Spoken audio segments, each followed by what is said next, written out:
Hello again. We are delighted, Catherine Marie and I, to be back with you in another episode of Actually Speaking. And we're even more delighted to have with us a wonderful guest for the first time on the program, and that's Dr. Lisa Jolly. She is the proprietor of Bon Santé Medical Center, and she specializes in the treatment of diabetes.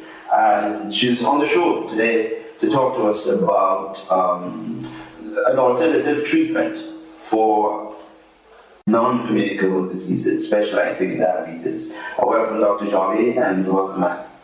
Yeah, thank you, Tim. We're good to be back with you here with Dr. Jolly, who has been working in the field of chronic non-communicable diseases, particularly emphasizing diabetes, which is the emblematic illness of chronic non-communicable disease.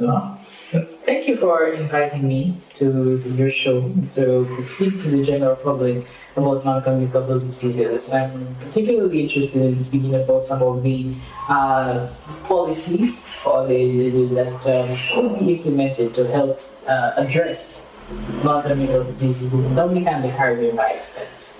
Okay, I think a good place to start, and I'm very sure that's a question you get asked quite often when you make appearances on the media or in perhaps some forums where you have to impart, information. What is diabetes? It's something that's been talked about quite a bit, but we're not assuming that our audience knows or can give a proper definition of diabetes. So can you help us with that? So diabetes is we classify it as a non-communicable disease because it's something that you can catch from a bug or from someone else. But it's also a metabolic disorder. So it has to do with how the body processes food. And one of the characteristics is high blood sugar or hyperglycemia. Hyper meaning increased, and glycemia comes from glucose. So that's one of the main hallmarks. And there are plenty of different types of diabetes, which I have seen here in Dominica. Type 1 diabetes, which is primarily occurs in childhood, but we could see it in adulthood as well. And it's related to destruction of the insulin-producing cells in an organ called the pancreas, which is deep within the stomach. And the only treatment is really to replace the insulin. The majority, more than 90% of diabetes is type 2 diabetes, which is related to overconsumption of calories and inadequate exercise. And so that's the majority of diabetes. But we see diabetes in pregnancy. We see increased number of cases of type 2 diabetes, or what would classically be known as adult onset diabetes in young people. But we have seen all sorts of different, we've seen steroid-induced diabetes, and we've seen diabetes related to surgery on the pancreas as well. And so we have all these types of diabetes right here in Dominica. If we're going to talk to our viewers about how to treat the illness, I think it's probably also necessary to tell them how or what causes it. Yeah, what are some of the causes of diabetes? So, as I said earlier, like type 1 diabetes, it's related to the body damaging or destroying the cells that produces insulin. So once you have damaged those cells, then you could develop diabetes. So if it's damaged by your own body, your own body producing antibodies to fight it, it's called type 1 diabetes. If for some reason you have surgery and the organ and by the cells are damaged, you can get diabetes, type 1 diabetes. Or if you have a condition, whether it be cystic fibrosis or some of the other uncommon diseases, that too can cause diabetes, type 1 diabetes. So anything that damages that organ causes diabetes, in which case the only treatment is to replace the insulin which the organ produces. And so that's type 1 diabetes. Type 2 diabetes, excess calories and inadequate exercise. So people who are eating too much are not exercising enough. That's more than 90% of worldwide diabetes. And as we have become a more affluent country, we have more affluenza. We are increasing our consumption of food in general, but consumption particularly of calorie-dense or processed food, because our lifestyle has changed. So we have gone away from our native foods, the foods that we would typically buy in the market, or we would plant in our backyards, and we're buying more processed foods that we would buy in the supermarket. Those are foods that are made in a manufacturing plant rather than by a plant. And then we're not moving as we used to. Previously, in many of the Caribbean countries, including Dominica, people would walk from one place to the next. Now you can take a vehicle or bus to any location. Previously, we didn't have roads, so people had to walk, or they took boats. But now we get in our vehicles and we go everywhere, to the point where we're not as physically active as we used to. We also have more electronic items that demand that take up our attention. So we have TVs, we have cell phones, we have iPhones, we have iPads, and all of those things require that we stay stationary and watch them. So consequently, we are less physically active than we used to. So those two combinations increase our chances of developing type 2 diabetes. Before I hand you over to Mark, just one follow-up question, and that is, my understanding of type 1, versus type 2 diabetes, from what you said, suggests that type 1 diabetes can only be, it's an insulin cause, okay, problem. And it can only be treated by the replacement of the insulin that you've lost, right? That's correct. Okay, so therefore, it means that everything that we're going to talk about this afternoon, because the focus is going to be on nutrition as it relates to diabetes, will have to do with people with type 2 diabetes? Yes, Okay. and that's more than 90% of people who have diabetes.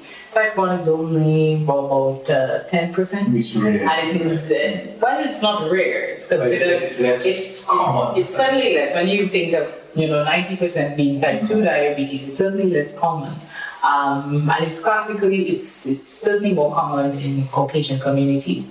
So while we do have people of African descent and people, here in Dominica who have type 1 diabetes, certainly most of them are located, we find a lot more Caucasians in North America and Europe. Yeah, but maybe I can explain a little bit why the lack of insulin leads to high blood sugar, etc.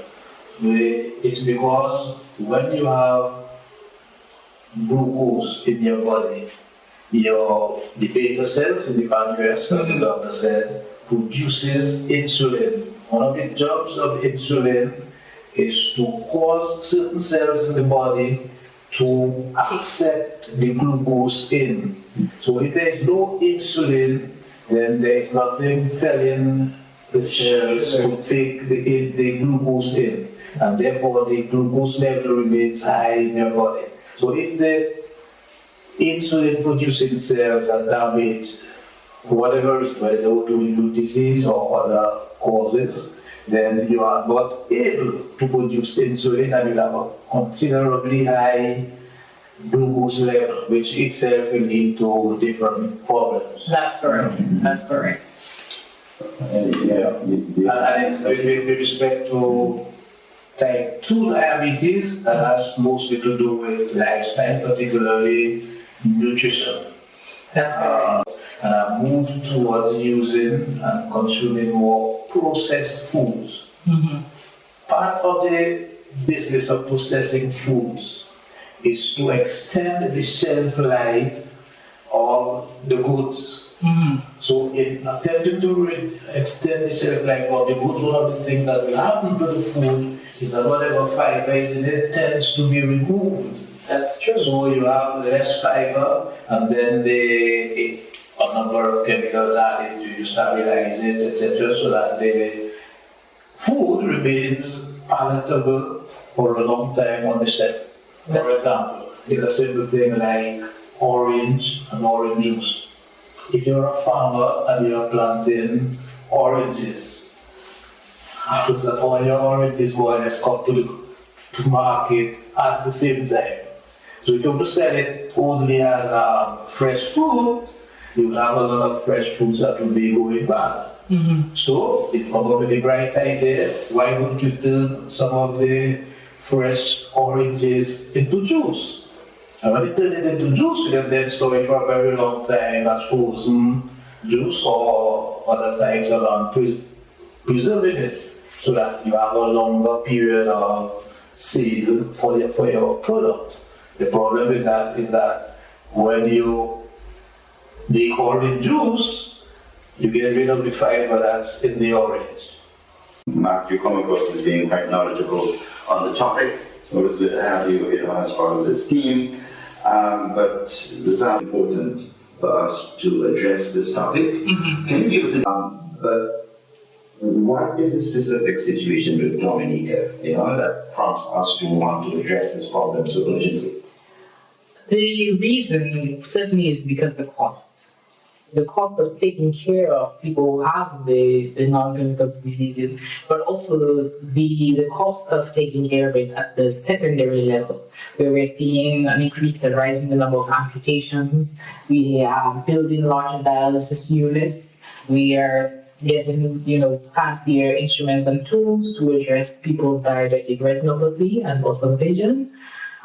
So it's because of the cost, and it's also it's said that actually, in spite we have made significant economic gains, but because of the prevalence of the NCDs, those we will lose. We will lose any gains that we make, because if you think of it, and one of the things is that we sometimes have lacked the level of information needed to provide to the general public and to our patients, even as doctors, as to how to treat and how to properly address non-communicable diseases.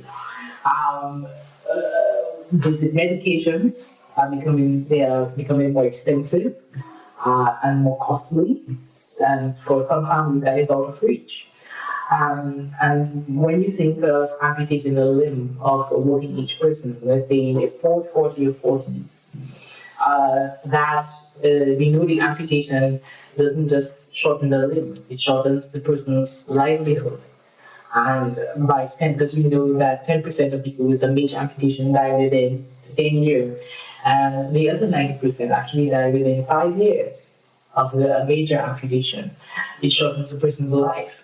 So the Caribbean basin is actually, we have a disproportionate number of persons suffering with these chronic non-communicable diseases, in spite of most small economies, but we also see a disproportionate number of the complications. And so it's even more important here for us within the region. So the why is clear when I've seen, you have to have adult children having to take care of parents who have lost a limb. And when you have developed a complication, whether it's an amputation or blindness, or a person who has to undergo dialysis, you also remove someone else from the working economy, because now someone else has to be a caregiver to that person. And so really and truly, the motivation is really the cost and the burden of these non-communicable diseases on what are really, small economies. As someone involved in the treatment of diabetes, as your job, so to speak, do you have any statistics that accurately convey the situation on? Unfortunately, I don't. On the Power website, there is some information available about some of the other islands, and they have statistics, but unfortunately, a lot of statistics only come from within the government system. So those are patients who are seen within the government services, as the number of people who have non-communicable diseases, whether it's diabetes or high blood pressure. But then we also take into consideration a significant proportion of patients who are seen within private practice as well. So, the question is whether those statistics are actually accurate. The numbers range from about between 10 to 15% on average in Dominica, but it might actually be more than that. And I think in the past 5 years, since I've been talking about it, what I've seen is that with increased testing as well, with increased knowledge by the doctors to recognize that actually a significant proportion of persons who have diabetes do not have any symptoms. They don't have any I symptoms. saw that pertain only to hypertension. No, it pertains to diabetes. So there were many patients who came to my office initially and they just checked their blood sugar and their blood sugar was 200. So they have no, or sometimes even higher, they have no symptoms. And so with increased testing, and which we needed to do screening, we're seeing even more people being diagnosed with diabetes. Yes. For example, one of our good friends who was in the media business, as you were, probably yeah, still are. Probably had diabetes because another one that he couldn't see. So he went to the doctor to find out what he can't see, and they were checking it around and said, oh, your blood sugar is very elevated. Luckily, he didn't go completely blind, but he never regained vision. He had to use a magnifying glass to read the page. And he had no symptoms, there was nothing telling him that he is ill. Until he had lost his vision. Yeah. And unfortunately, we're seeing that where, folks are finding out that they have diabetes when the doctors are proposing amputation. That should not be. Because those, even for example, loss of vision, and that's why one of the reasons I encourage people to actually just check their blood sugar. It's a simple thing. It takes less than 5 minutes. It only costs, if you do it with one of the local health centers or with one of the nurses at the roadside, it only costs under $5. And that's going to give you so much information and prevent a complication like that where, you lose your vision or you lose a limb.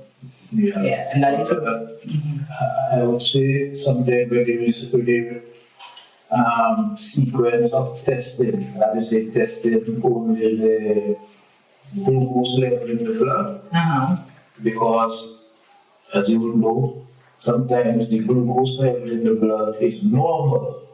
And it's normal because your pancreas reacts to the resistance of the cells to taking the insulin. Yes, by producing more insulin.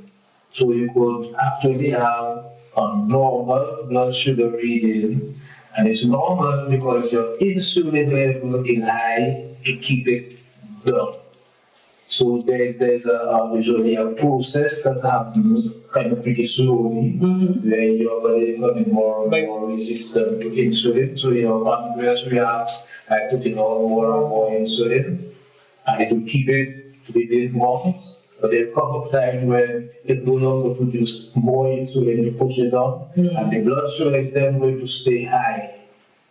And then you will say, oh, you're going to the bathroom every 15 minutes to urinate, you're always thirsty, and if you don't have so much energy, then you might go to the doctor to talk about these things, and the doctor carries out the test and says, well, you have diabetes. Yeah. But it's a thing that starts. Yeah. And so that's one of the reasons that screening is important. And really and truly, I believe, especially in a small population such as ours, where we really should screen everybody, because one, there are many people who have a family history, and that plays a role, family history of diabetes. Also, culturally, we consume the same food. We consume. I want to say that the family history is kind of a little complicated in the sense that it might not necessarily be that the genes, you've inherited genes that lead you to have diabetes. It's sometimes a cultural thing. If you grow up at your home with your mother who is preparing meals in a certain way, you yourself are likely to prepare meals in the same way when you grow up. It's likely the preparation of the meals that's needed both for your mother and yourself to have diabetes. So sometimes it might look as if it's a family thing, being genetic. Sometimes it might be more a cultural thing. Or social, yeah, social. And also probably we socialize as well because as Dominicans as well is certain foods that we eat, even though we don't eat them within our home, we eat as a country. Even some of our foods, for example, pigs or johnny cake, which is fried flour, often put a little sugar and salt in there. Even that, it's very calorie dense, and many people do consume that for either breakfast or lunch. But also, in terms of family history, in terms of how we learn to move and how we move as families. And so, if we are a sedentary family, then the children learn that as well. And so, all of those things, taking consideration. But apart from the cultural aspect, the family history, there is the scientifically proven genetic disposition to diabetes, right? Absolutely. There is a genetic root to type 2 diabetes. And we do know actually that mothers who have a history of diabetes in pregnancy, that child has an increased risk of turning out to be obese and have to diabetic as well. So we're passing it on in that way as well. Okay. Sorry, go ahead. No, go ahead. Let's talk about symptoms, because I think we kind of touched on some of them. Mark talked about drinking water and dry mouth and so on. Yes. But and sometimes, given that you mentioned someone may be diabetic or may have a high blood sugar content and not know about it. That's So right. what are some of the things that would indicate to one that they perhaps have diabetes? So some of the symptoms include the frequent drinking a lot of water, so thirst. Because one of the things that happens is that when your blood sugar is really high, your kidneys are not able to handle that amount of sugar. So then the kidneys, the sugar gets spilled into the urine, so you end up passing a lot of urine, so frequent urination. So one of the things people complain about is that they get up 4 times or 4 or 5 times at night to pass urine. And large quantities of urine. Consequently, they're drinking a lot of water. They become very thirsty, so some of them also complain of dry mouth. Some folks also, they feel very hungry as well. So even though their blood sugar is very high, you find them eating a lot. I find that one of the frequent symptoms actually a thirst, particularly for sweet things.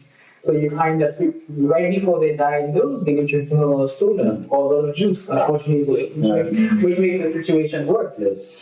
Maybe they can explain a little bit the biochemistry of how sweet stuff leads you to drinking more sweet stuff. Like you have no energy. Because they have no energy, they feel tired. Right. So they feel for something that's going to give them energy, which is frequently sugar-contained drinks Right. as well. Here's how it happens.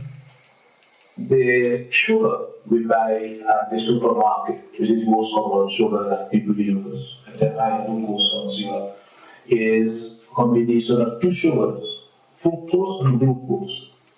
The glucose is what I think powers your cells. But the fructose has an effect on a part of the cell called the mitochondria. Mitochondria is the plural.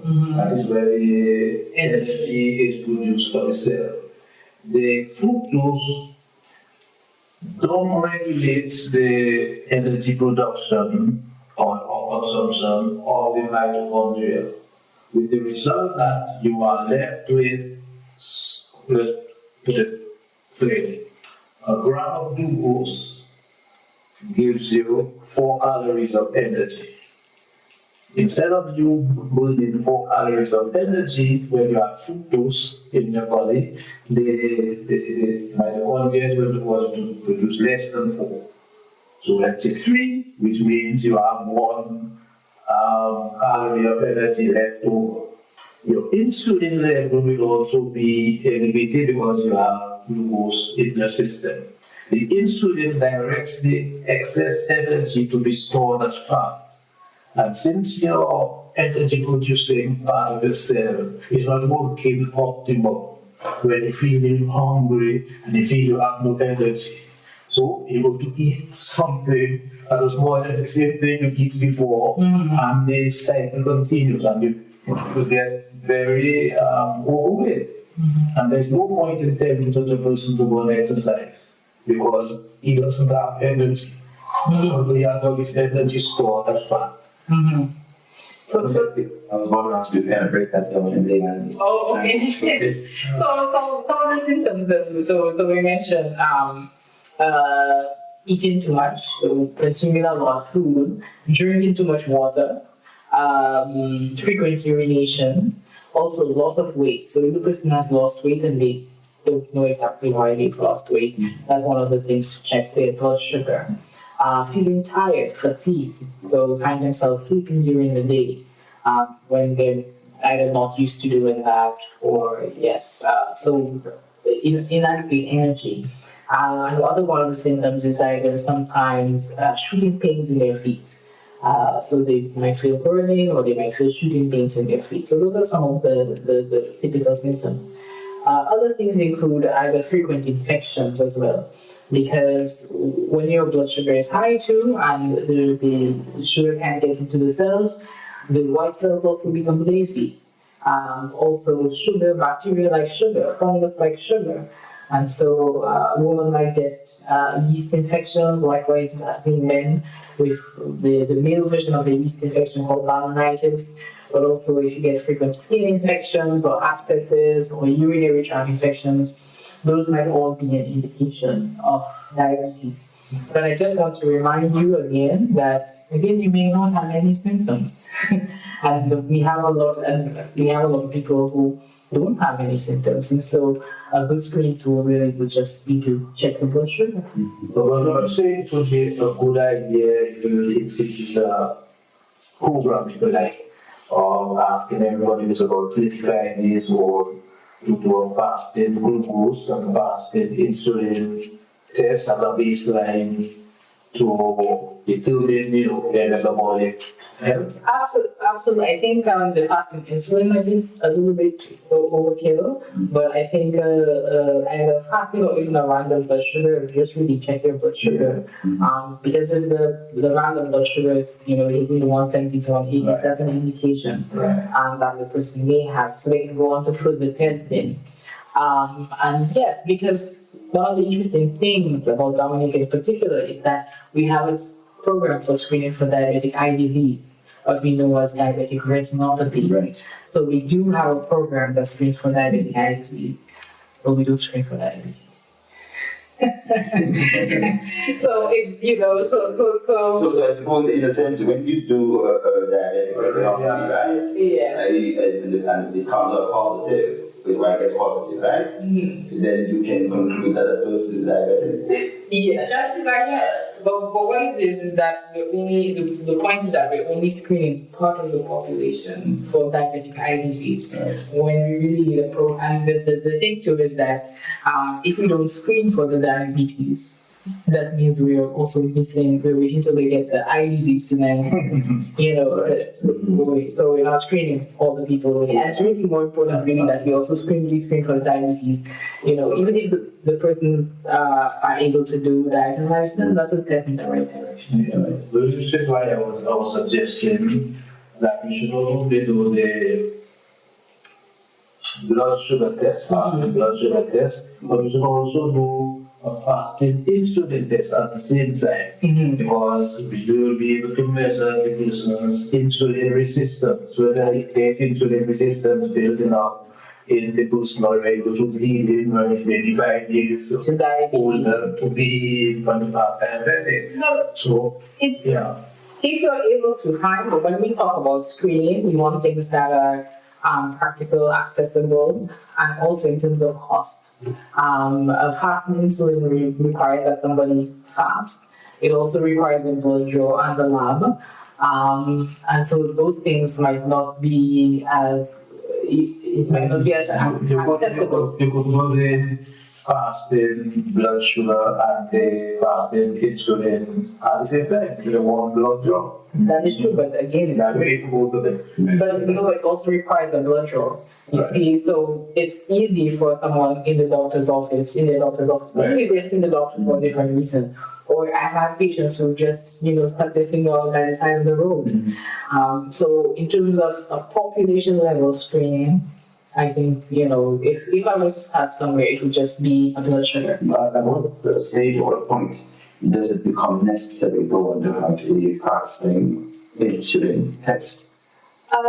When do you determine that, hey, you need to You do need that to have. test? Yeah. So that's a good question. Actually, I don't typically do any fasting insulin or even insulin levels in terms of making a diagnosis or determination. There are lots of physical ways that we can address insulin resistance. For example, sometimes it's documented at the back of the neck. Yes, skin pads as well. Also, simple things. We can check people's weight. We can ask about their family history. We can ask about their diet history. We can provide education and ways as to reduce insulin resistance. So we can do all of those things without necessarily checking. Because the fast insulin one, like I said, it requires that you fast.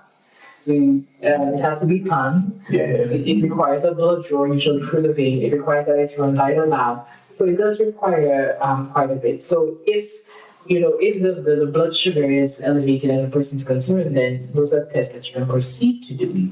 But as a screening test, I'm not advocate for that. So one doesn't have to do an insulin test, right? Fasting insulin test. No. You determine if one has diabetes one. Absolutely not. No. Okay. The diagnosis of diabetes is based on the blood sugar. That's it. But how can you tell, one from two with just the blood sugar test? So typically it's very, very classic, very history. Type 1 diabetes, they'll be able to tell you the day, the week, the month that they were diagnosed. It tends to be a very dramatic entry into diabetes. Oh, The blood sugar rises dramatically. Yes, they will be able to tell you this was this month or this year when I started feeling sick, I had belly pain, I was going to the bathroom often, I felt bad. In a lot of instances, they end up at the doctor's office or at the hospital. So it's a more dramatic entry to diabetes. Whereas type 2 diabetes, like I said, just asymptomatic. Either they went to the doctor's office and the doctor checked their blood sugar, or they were by the side of they were feeling fine, and they found out that their blood sugar was high. And the reason for the difference is in type 1 diabetes, there's a certain cutoff of insulin. It just cuts off, so you have dramatic all the symptoms. So none of that is gradual. In other words, if I perhaps was a prospect or a prospect for that, and I am one who religiously checks my blood sugar, will I not at some point be able to discover that something is not right? No? If you routinely did, you would be able to pick it up and pick up that something is going wrong. And certainly there are those who have type 1 diabetes who have probably a more gradual entry. But with type 1 diabetes, people are able to tell you, this is a hospital, I started feeling bad. I had to go to the doctor, I had to go to the hospital, I had to be placed on insulin immediately. And frequently presents with a life-threatening condition called diabetic ketoacidosis. However, type 2 diabetes, there are many people walking around they don't know with type 2 diabetes because their body's still producing a little bit of insulin, and that's what keeps them out of the hospital.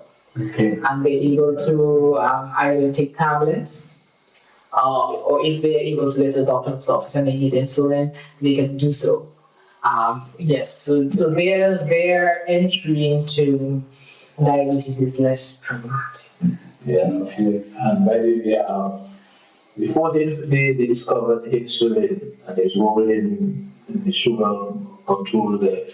If you were type 1 diabetic, you didn't live very long after you were diagnosed because your body simply couldn't handle the sugar. That's correct. Well, actually, insulin was discovered just over 100 years ago in 1922 by Banting and Best at the University of Toronto in Canada. But yes, prior to that, yes. But prior to that, yes, people did, and even probably after it was found, it was, people did various diets, and they frequently died young because because of the lack of insulin. So when insulin was discovered and they were able to purify it and they were able to administer it, it was a life-saving medication. So much so that Martin and Best did receive a Nobel Prize for that discovery. Now, let me ask, is it possible to get a spike in the blood sugar without necessarily having diabetes? Absolutely. So you can have a Right. yes. So the reason I'm asking is when this one does, a test, okay, self-testing, for example, or just go to get screened, and they register high blood sugar, what happens to them? I mean, if you're a doctor, what do you? Yeah. So you have to take the full history, the full physical, and you have to distinguish: is this just a high sugar or is this diabetes? And further testing, for example, could include the insulin levels or the hemoglobin A1C, which would tell you the average sugar over the previous 3 months. So if, for example, yes, the A1C, the hemoglobin A1C tells you the average blood sugar over the previous 3 months. So if that is high too, then it says that it's not just that sugar is high. The sugar has been high for the previous 3 months. So there are parameters as well for diagnosis of diabetes when it comes to the A1C. And for the other thing too, if it's just high on that occasion, but perhaps that person drank too many sodas, too many grapes, too much watermelon, whatever it is, then we can check again. You can always check again. Okay, so conversely, Mark, let me just do a follow-up here. If your blood sugar level, right, shows, comes out high. You keep testing and it comes out high over a period of time, maybe a few weeks, and then you do an AC1, right?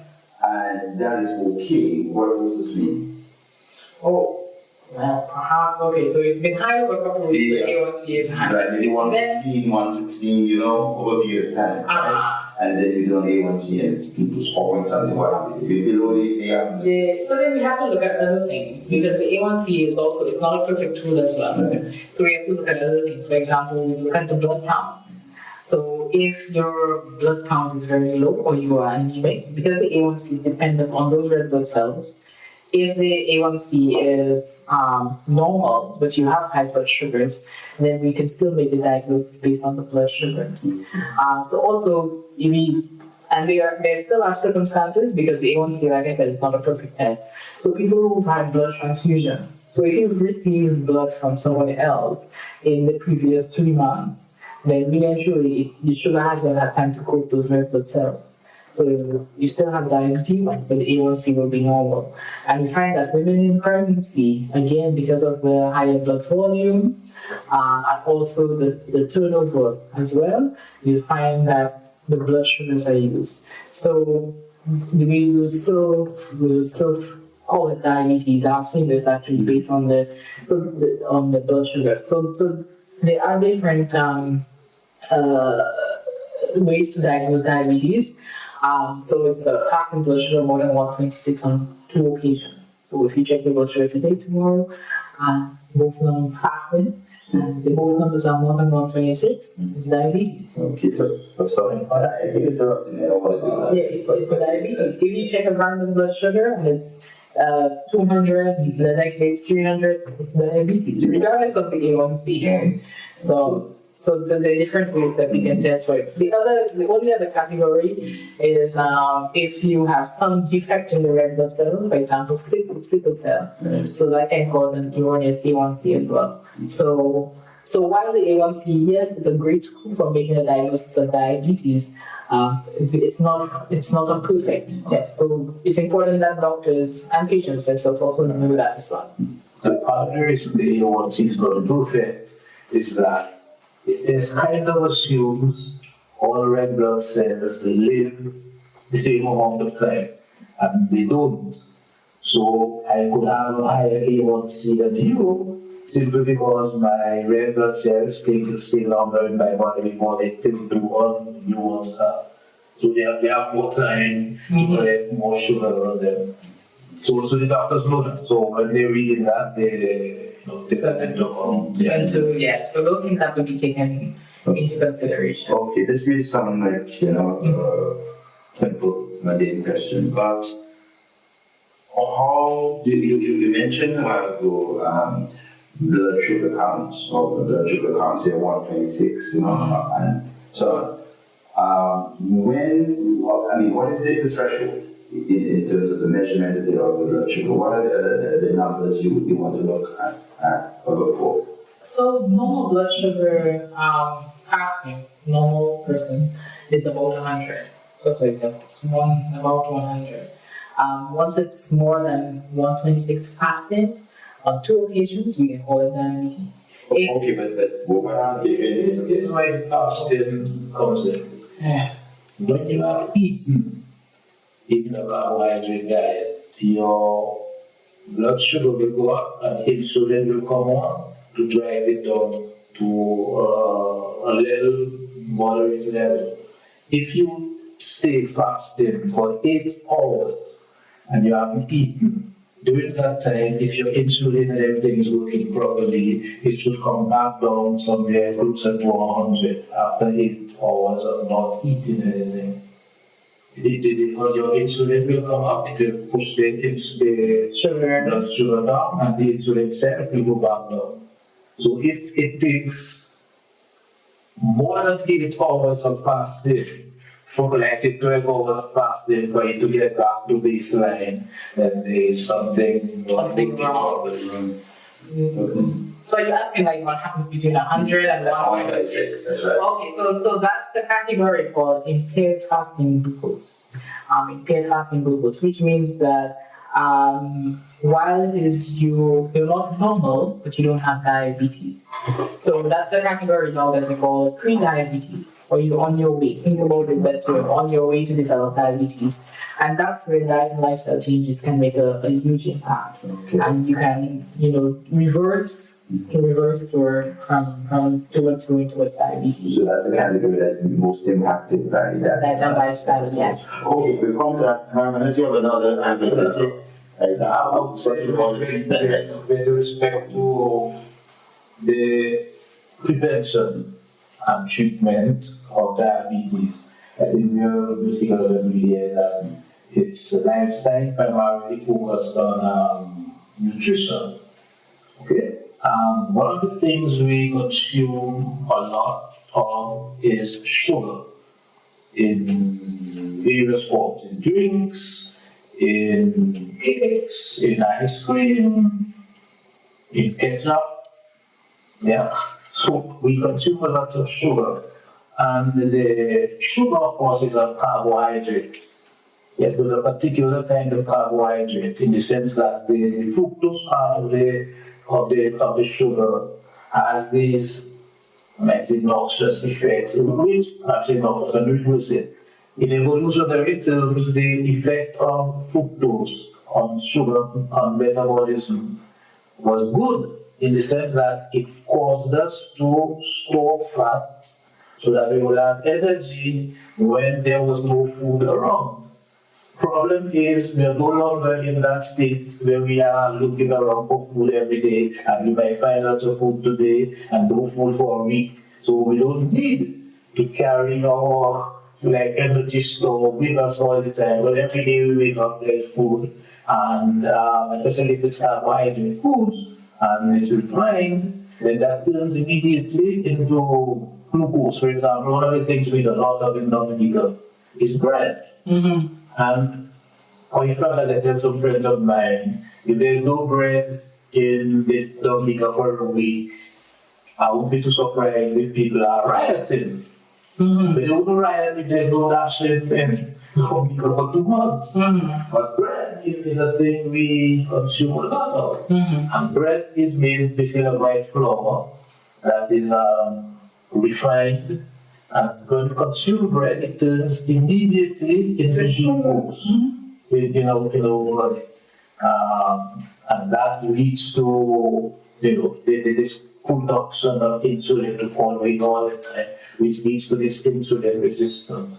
So basically, carbohydrate foods, rich foods, particularly those that are unaccompanied by fiber, lead to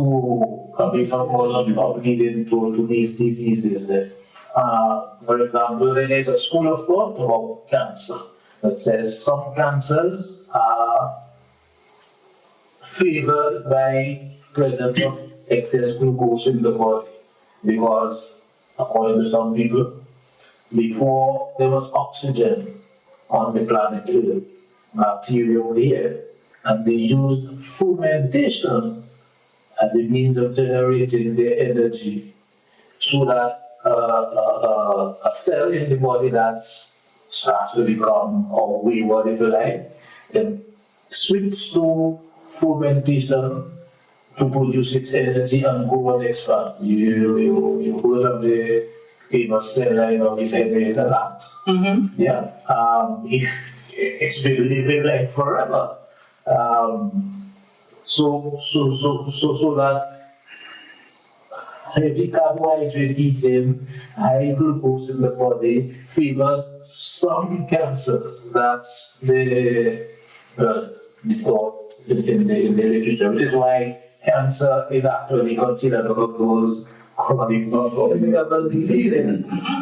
It also, sugar also affects your blood pressure. So it will become hypertensive. When you are hypertensive, you are likely to suffer strokes because the very small blood vessels in your brain get clogged. Yeah, they either get clogged or there can be so much pressure on them that they actually burst. And then the cells in your head, in your brain, and your brain is in your head, right? They cannot function properly and you have a stroke, which is debilitating or sometimes fatal, you know. Okay, so we have gotten to the meat of the discussion, and that is what we promised our viewers at the beginning, that we would give them alternative means of treating, provide information, if they have been realized that there's no alternative means, of treating diabetes. But before we get to that, Dr. Jolly, give me a little bit of a history of the treatment of diabetes. I mean, how has the treatment of diabetes changed over the years to get to the point we are today? And we'll talk about the point that we are when we get there. But, so there have been significant advances in terms of diabetes treatment over the years. I think insulin, like I said, for type 1 diabetes was just over 100 years old. A couple of years ago, they celebrated the 100-year milestone. But some of the oldest medications for diabetes include tablets. The first was one of the oldest ones was called fenformin. And then I think you had the old ones back in the day. We had one called diabetes or propamide. The tablets came, I believe in the 1960s, 1970s. And for a long time, we only had just a couple of tablets. Well, you had fenformin, but that was very toxic, so they had metformin. And so metformin is actually one of the oldest medications used to treat diabetes. In more recent times, we've gone from metformin, right? So it's been used today too. Yeah, it is, but one of the oldest. Right, okay. The oldest. And actually, it's still one of the reasons why it's commonly used. It's one of the cheapest as well. Because actually, always It's really for the expired. Yes. In more recent times, the original insulins were actually made in cows and pigs. They were bovine and swine insulin. And those used to cause a lot of reactions. And so we have the insulins commonly used here. We call them human insulins because they have the same sequence as our own endogenous, although the insulins inside of ourselves. In the 2000s, though, we have developed a major advance was the development of what is called analog insulins, which are, they change a little bit of the protein sequence, so they last longer. And so we have a lot of insulins now that are better than the ones that existed before. And we have new drugs for type 2 diabetes, the ones like the Um, uh, they are not insulin. They're still injected, insulin, but help to they help to control how much you eat. They slow down the rate at which your stomach empties. And so they also resist. Yes, so those result in weight loss. Right. So actually, the medications like Ozempic and the ones that are been in the media, the original ones actually were used to treat diabetes. And it's just now, because they also cause weight loss, now they're being marketed as weight loss medications.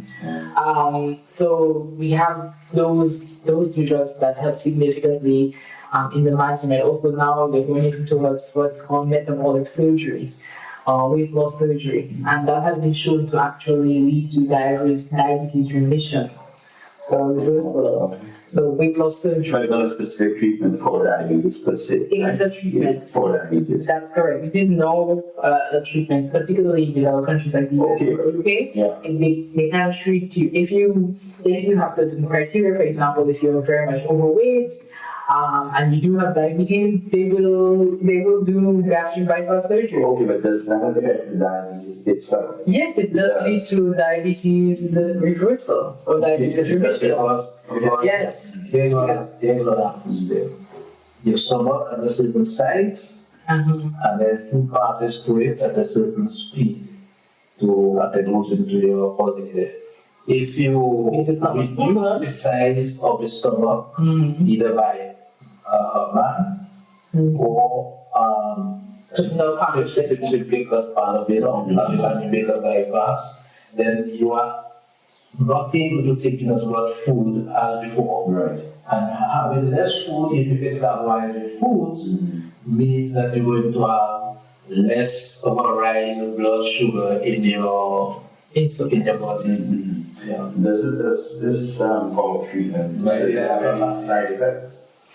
Certainly, it does, because it's a surgery, but it actually leads to improvement in your metabolism. So it does, and it's once you do it, it's not that it's gone, and then you can, you still have to diet. It still comes back to diet and lifestyle. Okay. Maybe we can say something about why exercise is good and helps to prevent diabetes. Well, certainly, because the exercise helps when you move your muscles, you use enough energy. It also increases this body sensitivity to insulin, so that in itself helps to reduce the blood sugar, and then you use up the blood sugar. So and exercise and the muscles in the human body have most of the cells that don't need insulin to take the glucose into them for energy. So when you exercise, the exercise actually helps to take the blood glucose out of the blood and into the muscles. Where it can be used. Right. They can be used for powering your muscles. Yes. So it's good to exercise whether you have diabetes or not, but that's the one way you might prevent yourself from having it. All right. Okay, so we talked about an alternative, method approach to dealing with diabetes, to treating it. What are some of the things that you are recommending now as someone who actually deals on a daily basis with diabetes? So we all need what is called a DPP, a diabetes prevention plan. We need our individual diabetes prevention plan, but I believe as a country, particularly in the Caribbean, we need a national diabetes prevention plan. And that is looking at our diet, which is making sure that we increase our consumption of vegetables and fruits or plant-based foods. Again, going towards more less refined carbohydrates, reducing our consumption of refined carbohydrates, particularly what we call our processed, and now we have even into ultra processed foods, and so reducing our consumption of those foods, but also incorporating activity, physical activity in our daily lives and making that part and parcel of our lives. Particularly if you have a history or family history of diabetes, that's really important. But even if you don't have to incorporate, have some plan in terms of physical activity. Okay. Lifestyle change or choice, if you like, that seems to work with reversing diabetes and preventing diabetes. That is a dietary pattern that prioritizes fats as the primary source of energy and puts carbohydrates in the third place. So you're assuming a low carbohydrate and higher fat diet. Yeah, because it's the consumption of carbohydrates and its reaction with insulin that really is the cause of the diabetes. So if you can power your body with fats, and the fats, you're able to say ketones from the fats, then your brain and everything will work perfectly well with ketones. And the interesting thing about ketones, unlike glucose, is that the excess ketones that your body doesn't use isn't stored. It's expelled through your breath and through your urine and so on. And I carried on an experiment on myself. Okay, I've been studying this whole nutrition and CMC is there since 2010 or thereabout. I've been studying, right? And I came to the conclusion from all the things I read there that a low carbohydrate, high fat diet would resolve diabetes. So when I was diagnosed with diabetes, fasting blood sugar at 245 in 2021, I decided that I was going to switch my diet to avoid carbohydrates as much as possible and eat a higher fat diet. And my higher fat diet is usually meant that I eat eggs, yes, in the morning. And it happened to be that I was told I was diabetic when avocados were in season. So I ate an avocado every day, half in the morning and half somewhere else during the day. So an avocado is mostly fat, by the way. And in relatively short space of time, I lost 40 pounds. And the next time I took my fasted blood sugar, it was just 170, which is not normal. I think it's that thing called pre-diabetes. Okay, but my A1C had been 8.9 when I was diagnosed as diabetic. And then the second test I took after that, it was 7.2. Still in the diabetic range, but down from where it was at 8.9. Then in February of this year, I took a test, a lipid test and an insulin test. I did insulin test as well. And my fasted blood glucose came down to 97.9, which was normal. And the fasting insulin was at 5.7. And normal is supposed to be between 3 and 25. And my insulin resistance score, when I calculated it, was 1.37. Below 2 is okay. Above 2 is not so good. So I would say my diet I followed reduced my blood sugar to a normal fasting range. Yeah, but also there's, reviewing your results, there's also been significant improvements in your cholesterol and yes, and your bad cholesterol, your triglycerides are excellent as well. Yeah. So your total cholesterol came down. Yeah, so it shows that lifestyle measures do work. Yes, indeed.